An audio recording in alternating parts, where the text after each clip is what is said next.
This video covers the basic operation of the SMC 4000 message board.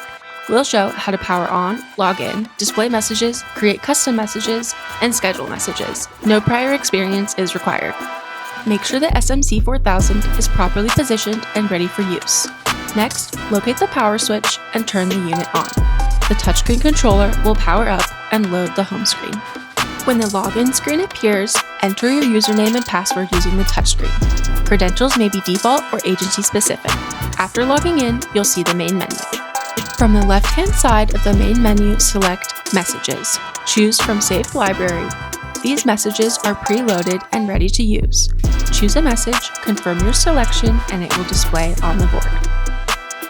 To create a custom message, go back to Message and select Create or Edit Message.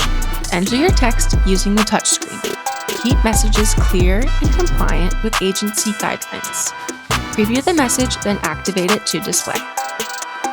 To display an image, go back to Message, choose from Saved Library, and choose from Saved Images. You can also schedule messages in advance. Open the scheduler, set your start and end times, and save. The board will display the message automatically. That's the basic operation of the SMC 4000 message board. You're now ready to operate the unit with confidence.